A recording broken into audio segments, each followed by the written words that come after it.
4 na taon ko siyang minahal. 4 na taon na akala ko, kahit hindi kami perfect, sigurado kami. Kasi hindi naman kailangan engrande para maging totoo. 'Di ba? Tapos isang gabi habang magkatabi kami sa kama, may nag-pop up sa phone niya. Miss na kita. 3 salita.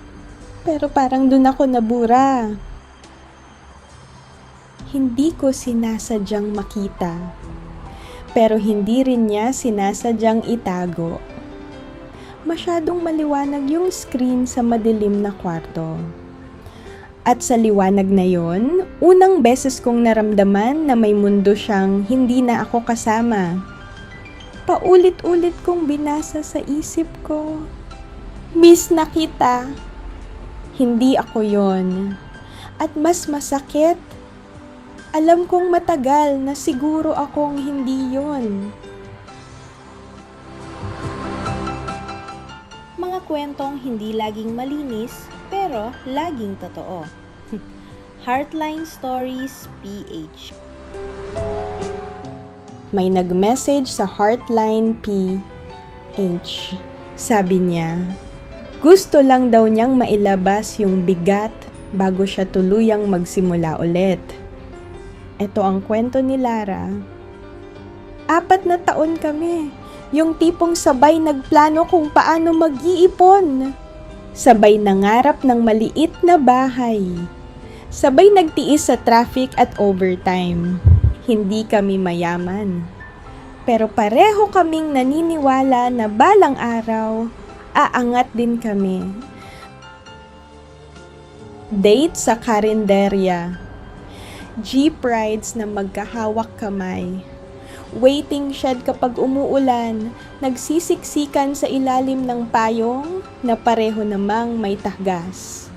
Naalala ko pa yung amoy ng basang kalsada, yung tunog ng barya sa jeep, yung simpleng tawanan namin kapag pareho kaming may basang medyas. Simple. Pero buo. Siya yung lalaking tahimik. Hindi showy. Hindi mahilig mag-post. Pero consistent. Yung magte-text ng nakauwi ka na ba? Yung magdadala ng lugaw kapag may lagnat ako. Yung maghahatid kahit malayo pa. Ramdam ko siya. At kampante ako. Akala ko ang consistency sapat na para tumagal. Hanggang sa unti-unti siyang nagbago. Hindi dramatic, mas tahimik, mas subtle, mas mahirap hulihin, mas madalas siyang overtime, mas madalas may company dinner, mas madalas may kailangan lang tapusin, at mas madalas may isang pangalang nababanggit, isang office mate. Ang galing niya, ang driven niya, ang dami niyang plano. Habang siya paangat sa career, habang ako, nandun pa rin sa parehong pwesto. Hindi ko naman kinahiya kung nasaan ako, pero unti-unti naramdaman kong parang hindi na ako kasya sa kwento niya. May mga gabing magkatabi kami pero parang magkalayo. May mga tanong ako na pagod lang ako ang sagot. May mga yakap na parang obligation na lang.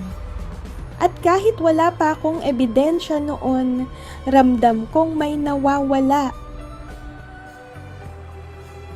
Hanggang sa tinanong ko siya, diretsahan, tahimik siya, matagal bago nagsalita. Tapos sabi niya, may nakilala ako, 4 years. Tapos ganun lang.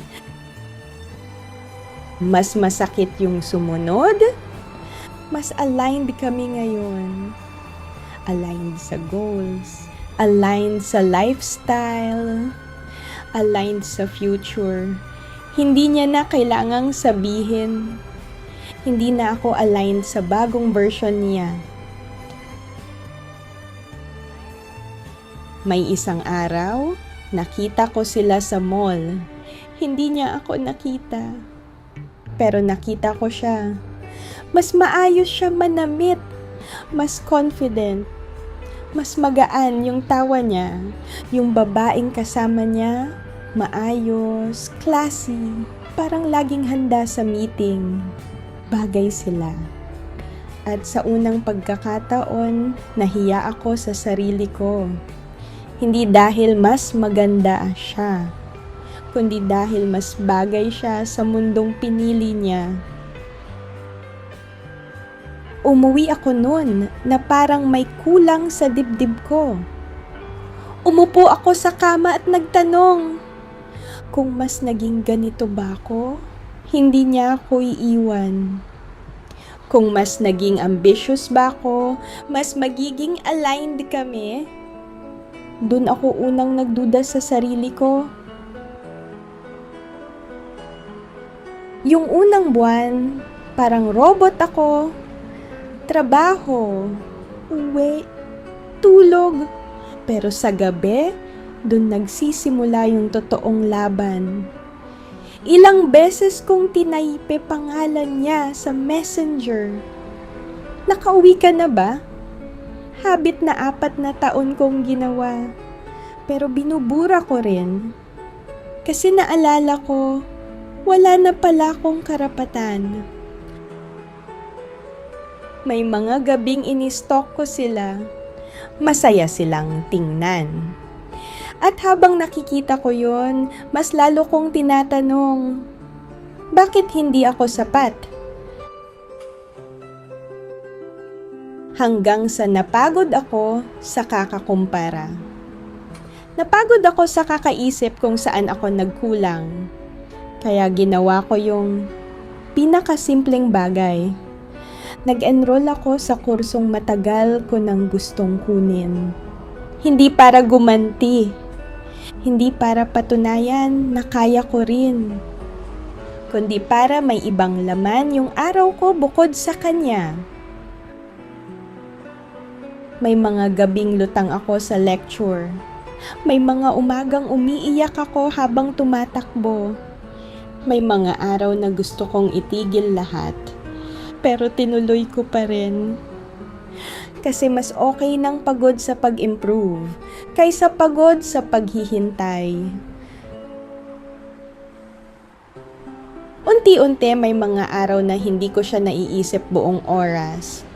May mga linggo na hindi ko chine-check kung online siya. Hindi pa masaya. Hindi pa healed. Pero hindi na rin ako wasak. At dun ko na-realize, hindi pala ako kulang. Hindi lang talaga kami nagtagpo sa tamang direksyon. 6 na buwan nang lumipas. Isang gabi, nag-message siya. Kumusta ka na? Tinitigan ko yung pangalan niya sa screen. Dati, sapat na yan para bumilis tibok ng puso ko. Ngayon, tahimik. After ilang minuto, pwede ba tayo mag-usap? At sunod, mali yata ako. Narinig ko na hindi raw nag-work. Hindi raw pala sila aligned. Ang ironic, yung salitang ginamit niya para iwan ako, yun din pala yung bumitaw sa kanya. Ito yung moment na dati kong hinihintay.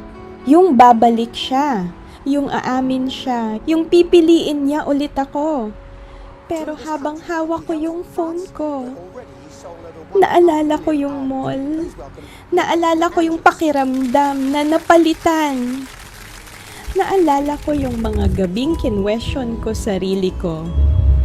At tinanong ko sarili ko, kaya ko pa ba ulit maramdaman yon kung bumalik ako? Nag-reply ako, Okay lang ako. Sana ikaw din. After ilang minuto, pwede pa ba? Mahabang minuto bago ako nag-type. Hindi dahil gusto ko siyang pahirapan, kundi dahil gusto kong siguraduhin na hindi ako babalik sa taong kayang ulitin yung sakit. Kaya sinabi ko, hindi na. Isang linya, walang explanation, walang drama, pero puno ng 6 na buwang pagbangon. Pagka-send ko, nanginginig kamay ko. Pero unang beses sa matagal na panahon, nakahinga ako ng buo. Hindi ako panalo dahil bumalik siya. Panalo ako dahil hindi ko na kailangan bumalik. Hindi pa ako fully healed. May mga alaala pa rin. May mga lugar na may konting kirot. Pero hindi na ako naghihintay. At higit sa lahat, hindi na ako naniniwalang kulang ako. Minsan, hindi ka talo kapag iniwan ka. Talo ka kapag bumalik ka sa taong kayang gawin ulit yon. Kung ikaw si Lara, tatanggapin mo pa ba? O pipiliin mo ring hindi na?